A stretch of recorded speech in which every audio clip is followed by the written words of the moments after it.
신앙과 생활은 동전의 양면과 같습니다.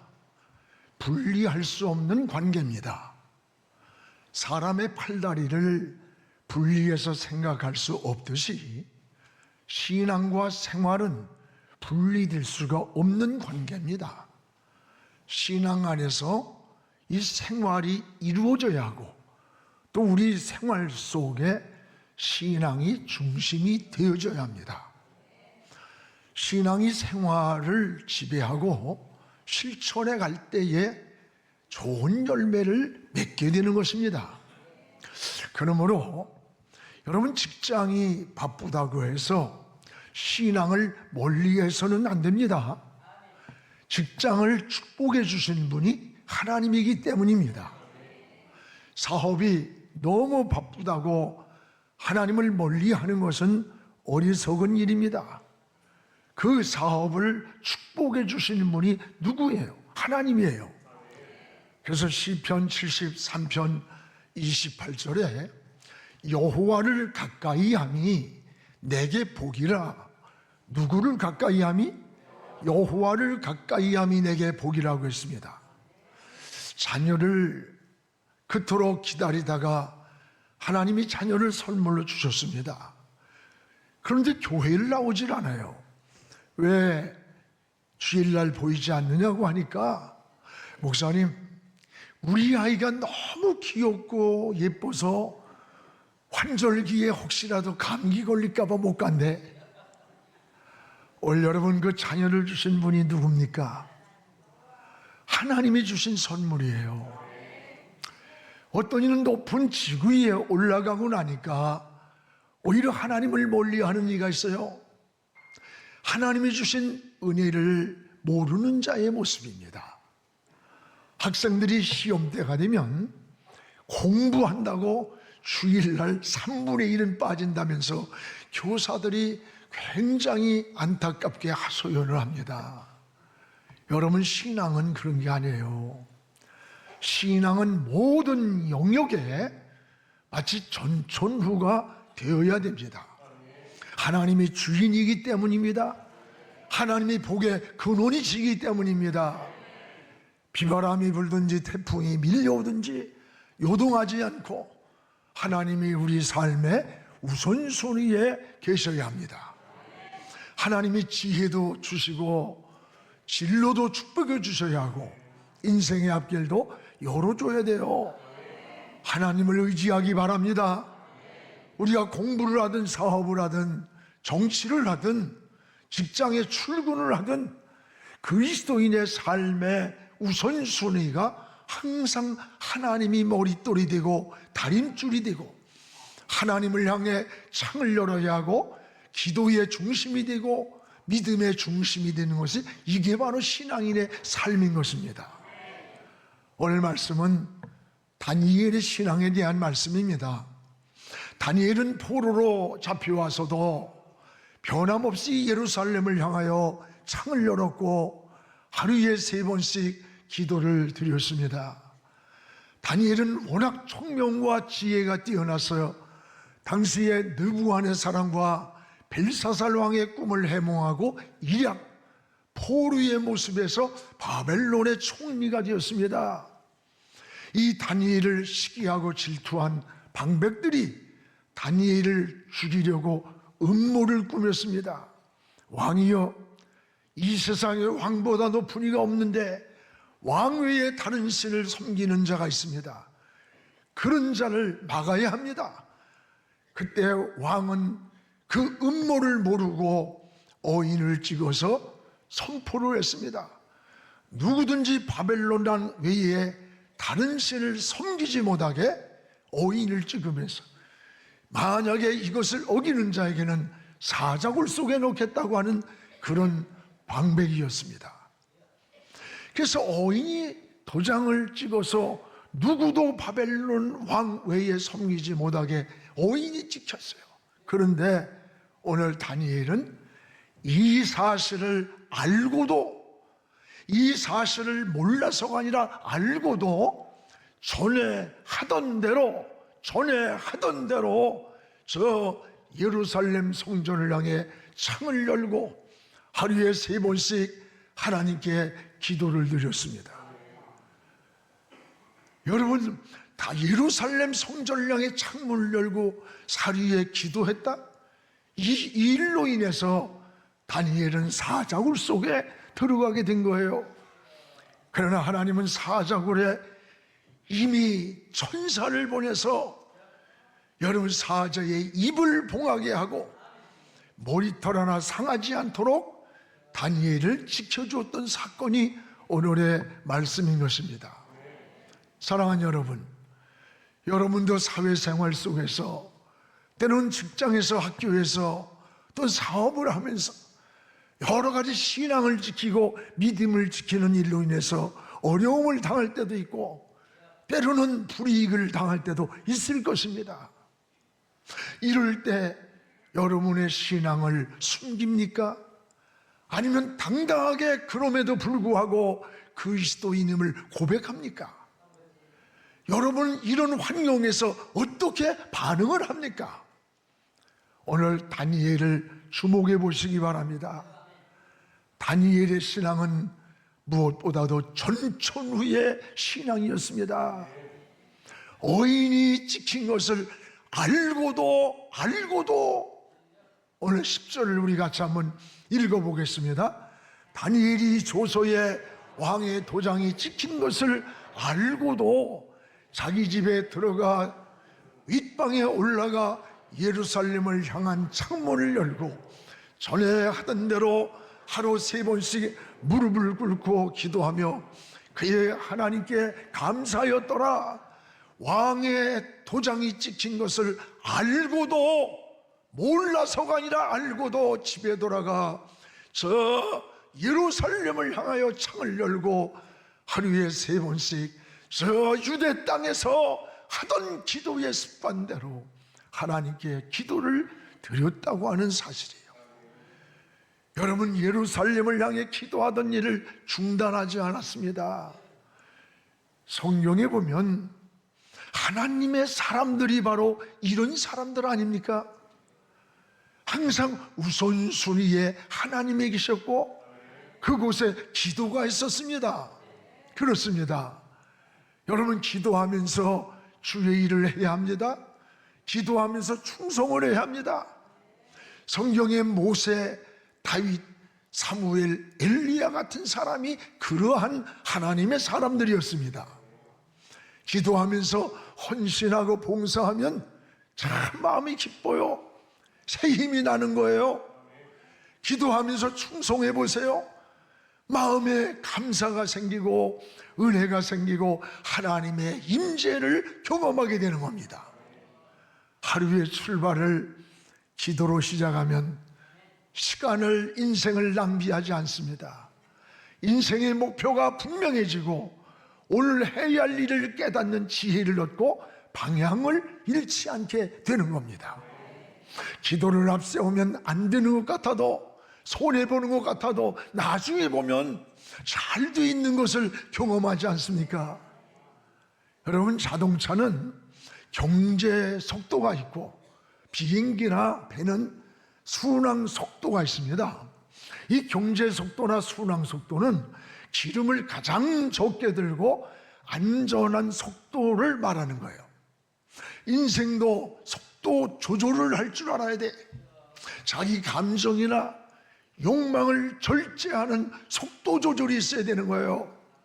이런 것을 절제하지 못하고 무절제한 사람은 마치 브레이크가 파열된 것 같은 거예요. 우리 믿음도 마찬가지입니다. 참된 신앙은 이런 무절제한 욕망을 제어하는 제어 장치가 있어야 돼. 이게 영적인 능력인 것입니다. 여러분, 영적인 제어 장치가 바로 뭐냐? 기도인 것입니다. 그래서 성경에 승리한 사람들의 공통점이 뭡니까? 한결같이 하나님 앞에 기도했던 사람들이에요. 고난당할 때도 기도했고, 시험이 다가올 때도 기도했고, 지혜가 필요할 때도 기도했고, 나라가 어려울 때도 기도했습니다. 그리스도인에게 가장 소중한 게 뭐라고 생각돼요? 기도입니다. 바로 기도가 해답인 것입니다. 다니엘은 지금 왕의 도장이 찍힌 것을 몰라서가 아닌데 알고도 집으로 돌아가서 전에 하던 대로 예루살렘을 향하여 창을 열어놓고 하루에 3번씩 기도를 드렸습니다. 왕의 도장이 뭐예요? 인장이에요. 이것을 거역한다는 것은 곧 죽음으로 직결되는 겁니다. 다니엘은 왕의 도장이 찍힌 것을 알면서도 알면서도 유대 땅에서 하나님을 섬기던 대로 변함없이 저 예루살렘을 향해 창을 열었습니다. 무릎을 꿇고 하나님의 이름을 부르며 기도를 드렸습니다. 사실 창문을 닫아놓고 노출되지 않게 정해진 기도 시간이 아니라 다른 시간에 조용히 몰래 기도했다면 오늘 다니엘이 이런 위기를 만나지 않았을 거예요. 그러나 다니엘은 정해진 기도 시간에 창문을 열고 예루살렘을 향하여 기도를 드렸습니다. 신앙은 우리의 생각과 방법으로 사는 게 아니에요. 피가 모자란다고 물을 썩는 게 아니에요. 진리는 진리가 돼야 진리가 되는 거예요. 여러분, 정해진 시간을 변질시키지 않았어요. 예루살렘을 향해 창을 여는 일을 닫지 않았어요. 그리고 하나님 앞에 정해진 시간 기도하는 것을 멈추지 않았던 거예요. 우리가 어느 환경에 있든지 변함없는 다니엘의 신앙, 다니엘의 믿음을 오늘 우리가 조명해 보게 되는 겁니다. 하나님 외에 두려워하지 않는 다니엘의 신앙, 죽음을 강구한 다니엘의 신앙을 본받기를 축복합니다. 여러분, 죽음을 각오한 사람이 뭐가 두렵겠어요? 사람의 두려움과 불안의 그 밑바닥에는 항상 이 죽음의 공포가 깔려 있는 겁니다. 제가 굉장히 친한 분인데 오늘 암 판정을 받았어요. 갑자기 암이라는 진단을 받는 순간에 저를 만나자고, 빨리 좀 만나자. 걔 만났는데 그렇게 강하고 자기 주관이 분명한 사람인데 얼굴에는 핏기가 다 사라지고 나는 이제 끝났다고 하면서 털썩 주저앉아 우는 거예요. 평소에 전혀 복음을 받아들이지 않는 분이에요. 그런데 나는 불교에서 태어나서 어머니가 불공들여 낳은 자식이라 나에게 다른 건 몰라도 예수 믿으란 말만 하지 말라고 그래. 그러니까 같이 밥을 먹으면 그래도 어떻게 기도를 그렇게 하고 나서 야, 너 위해서도 내가 기도했어. 뭐 그러는 거지. 평소에 복음을 받아들이지 않아. 근데 그날 나를 위해 기도해줘. 나 예수 믿을게. 네가 늘 하던 것이 제일 먼저 생각이 났어. 그러면서 하늘과 땅을 지으신 분이 하나님이라고 그랬잖아. 지가 설교를 해, 내가 해야 되는데. 그래, 그걸 믿는 게 믿음이야. 의사가 죽는다고 해도 하나님 살려 좀 사는 거야. 그러면서 간절히 기도를 해줬어요. 여러분, 누구나 불안과 두려움의 그 밑바닥에 뭐가 있습니까? 죽음의 공포가 깔려 있는 거예요. 그런데 다니엘은 어인이 찍힌 것을 알고도 전에 하던 대로 기도했다는 것은 목숨을 건 신앙이에요. 오직 하나님께 삶을 다 드려진 삶. 타협하거나 어느 환경에 있든지 변질되지 않는 신앙인이 다윗의 모습 아닙니까? 좋은 환경에서 잘 믿는 것 굉장히 좋은 거예요. 그러나 우리가 고난과 역경과 손해가 우리에게 올지라도 신앙을 지킬 수 있는 것은 더 중요한 겁니다. 성경의 초대교회 성도들이 그러했습니다. 그들은 예수 믿는 것 하나 때문에 직장을 빼앗겼습니다. 직위를 박탈당하고 재산을 빼앗기면서도 주님 사랑한다는 마음을 부정하지 않았고 주님의 이름을 배반하지 않았다고 했습니다. 바로 다니엘이 그러했습니다. 예레미야 5장 1절에 보면 너는 이 성을 빨리 다니면서 정의를 행하고 진리를 구하는 한 사람을 찾으면 내가 이 성을 용서하리라. 죄악이 관영하던 그 시대에 한 사람만 찾아도 이 성을 용서하리라. 소돔성에 죄악이 문제가 아니에요. 그 죄악을 가로막을 방패자가 될 의인 10사람만 있어도 내가 심판을 멈추겠다고 했는데 믿음을 지키고 신앙을 지킨 그 시대의 의인 10사람이 없다는 게 더 불행한 일이에요. 오늘 이 시대의 숫자가 문제가 아니에요. 보소 여러분 동성애 문제, 차별금지법 이게 문제가 아니야. 자기의 있는 그 역할의 자리에서 그리스도인의 사명을 감당할 수 있는 아직도 바알에게 무릎 꿇지 않았다고 하는 7,000명이 오늘 우리에게 중요한 거예요.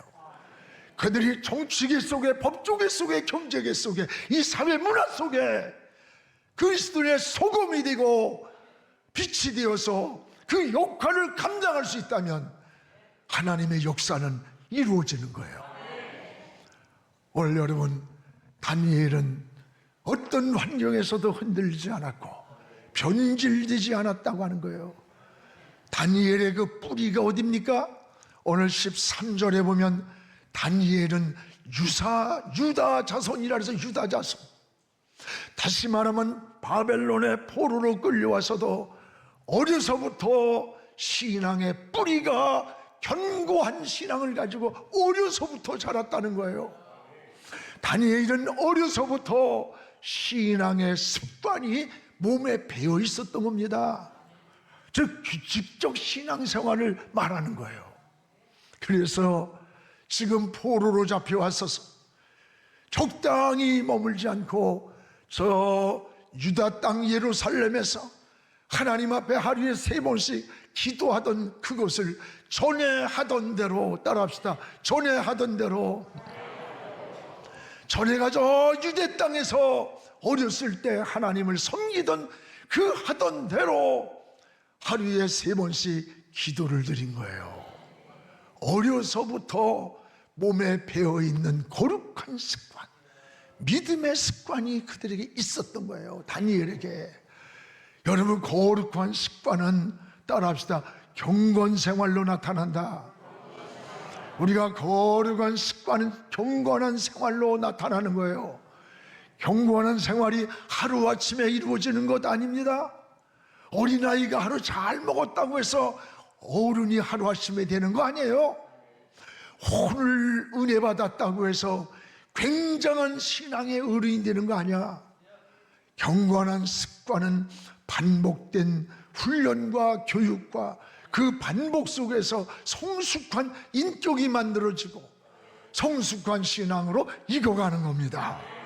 사랑하는 여러분, 오늘 우리의 신앙의 경건한 습관, 전에 하던 대로 여러분 자녀들에게 이런 훈련이 되어가고 있습니까? 규칙적인 신앙생활이 우리에게 중요하다는 것을 잊지 않기를 바랍니다.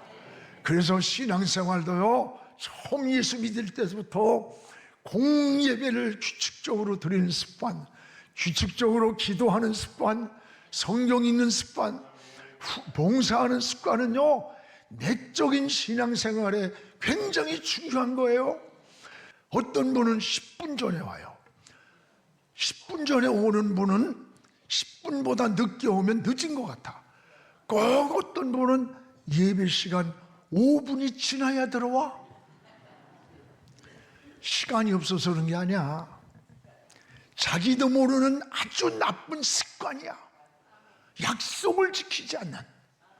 그래서 할 일 없이 왔다 갔다 해. 우리 교회는요, 원주서도 오고 인천서도 오고 용인서도 오고 평택서도 오고 와요. 그분들요, 아침에 일부 예배 나왔을 때 그때부터 와서 안내를 써. 누가 넣느냐? 4단지, 5단지, 6단지, 7단지, 8단지, 9단지, 10단지, 11단지, 12단지. 이렇게 엎드리면 거의 닿을만한 데서 왔다 갔다 하다가 시간을 늦어. 오늘 3부 예배 드리는 분 중에는 없지요. 2부에 있었겠지. 우리 신앙의 습관이 무서워요. 어렸을 때부터 신앙으로 자라고, 어렸을 때부터 여러분 11조를 철저히 드리고, 주일 빠지면 죽는 줄 알고 하나님의 날로 구별할 줄 알 때 그가 성장하고 성공해서도 그 은혜와 그 믿음을 지키게 되는 거예요. 사랑하는 여러분, 오늘 우리의 신앙을 다시 한번 돌아보면서 이 다니엘의 신앙이 우리의 거울이 되기를 주의 이름으로 축복합니다. 또 하나, 다니엘은 예루살렘을 향해 창을 열었습니다. 창을 열었습니다. 우리 10절을 다시 한번 읽겠습니다. 다니엘이 조서에 왕의 도장이 찍힌 것을 알고도 자기 집에 들어가 윗방에 올라가 예루살렘으로 향하는 창문을 열고 전에 하던 대로 하루 3번씩 무릎 꿇고 기도하며 하나님께 감사하였더라.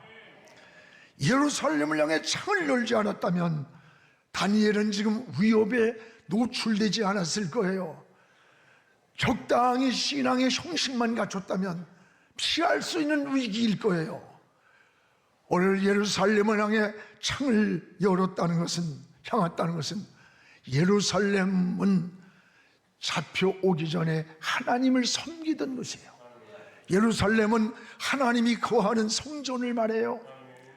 예루살렘을 향해 창을 열고 기도했다는 것은 하나님께로 방향을 정하고 하나님을 부르며 하나님을 찾으며 하나님께 기도한 것을 말하는 거예요. 이스라엘 백성들은 이 삶의 구심점을 성전 중심한 삶으로 삽니다. 즉 하나님 중심한 삶을 말하는 거예요. 그들은 세계 어느 곳에 가든지 유대인들이 머무는 중심에는 회당이 있어요. 그리고 회당을 중심해서 삶의 구심점을 이룹니다.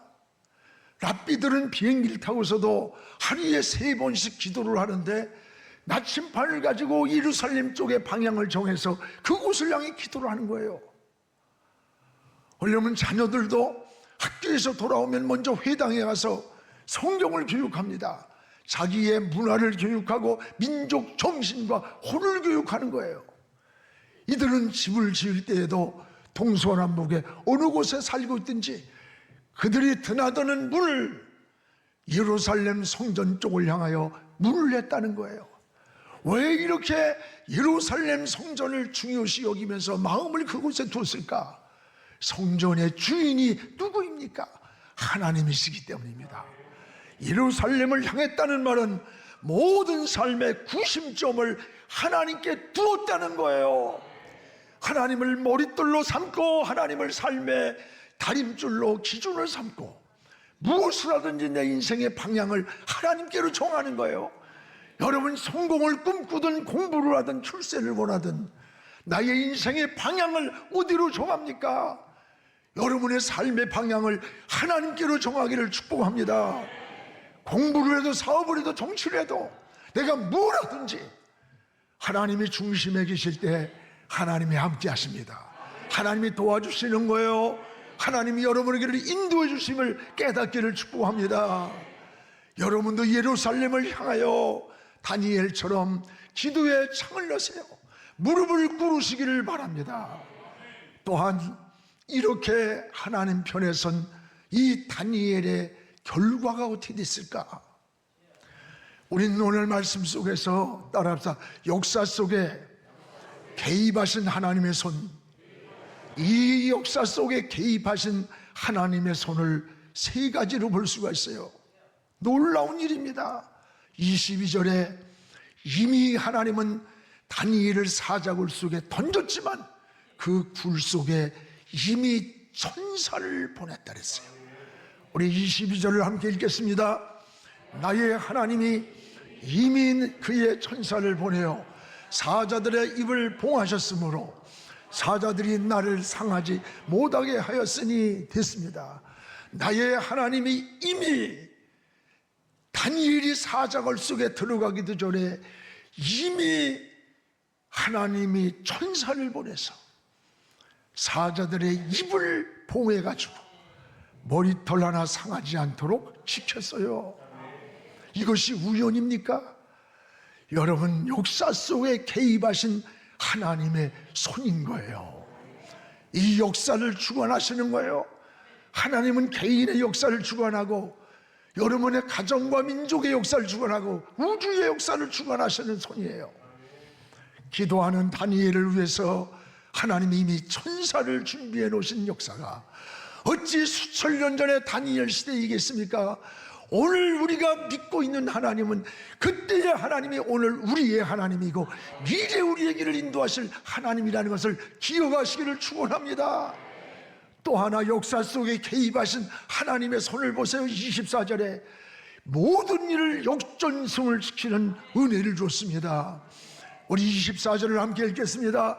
왕이 말하여 다니엘을 참소한 사람들을 끌어오게 하고 그들을 그들의 처자들과 함께 사자굴 속에 던져넣게 하였더니 그들이 굴 바닥에 닿기도 전에 어떻게 되기도 전에 사자굴 바닥에 닿기도 전에 사자들이 곧 그들을 움켜서 그 뼈까지 부서뜨려 먹었다는 거예요.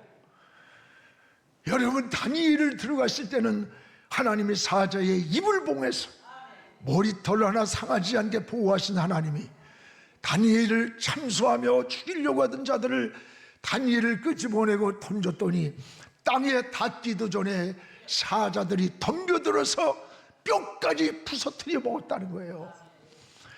굴에 닿기도 전에 뼈까지 부서뜨렸더라. 하나님이 살아계심을 이 바벨론 나라에 증거했습니다. 하나님은 안 보는 것 같지만 보고 계시고 모르는 것 같지만 다 알고 계시고 침묵하는 것 같지만 하나님의 손은 역사 속에 지금도 움직이고 있다는 것을 기억하시기 바랍니다. 또 하나 역사 속에 움직이는 하나님의 손을 보세요. 28절에 하나님은 형통한 복을 다니엘에게 내려줬어요. 우리 다 같이 읽겠습니다. 이 다니엘이 다리오 왕의 시대와 바사 사람 고레스 왕의 시대에 형통하였더라.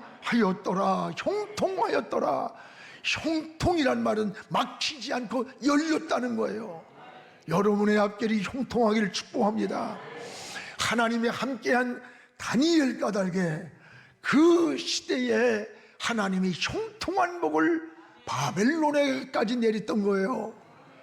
성경에 여러분, 요셉이 까닭에 복을 받을 자격이 없던 애굽 사람까지 복을 받았습니다.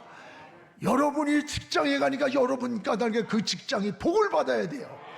여러분이 사업에 가니까 그 사업장이 복이 돼야 돼요. 여러분이 믿음으로 살고 정말 하나님 위해서 생명 걸고 살 때 하나님은 어떤 방법으로든지 우리를 축복해 주시고 우리를 인도해 주시고 우리를 보호해 주시는 하나님이란 사실을 주의 이름으로 축복합니다. 이런 고백이 있어야 돼요. 사랑하는 우리 성도 여러분, 여러분은 지금 어디를 향하여 인생의 방향을 정하고 삽니까? 여러분, 성공만을 향해, 출세만을 향해 달려갑니까? 아니에요. 우리의 삶의 우선순위는 예루살렘을 향하시기 바랍니다. 하나님을 향하여 먼저 창을 여시기 바랍니다. 하나님을 생각하십시오. 하나님을 머릿돌이 되십시오. 하나님이 삶의 기준이 되십시오. 다니엘처럼 전에 하던 대로 변함없이 하나님을 사랑하시기 바랍니다. 하나님은 천사를 보내서 사자의 입을 봉해 주시기도 했고 불 속에서도 보호해 주신 그 하나님은 오늘 여러분의 곁에 계신 하나님이에요. 여러분과 동행하고 함께하고 계시는 하나님임을 오늘도 고백하면서 주의 이름을 부르고 찬양하고 영광을 돌리기를 주님의 이름으로 축복합니다.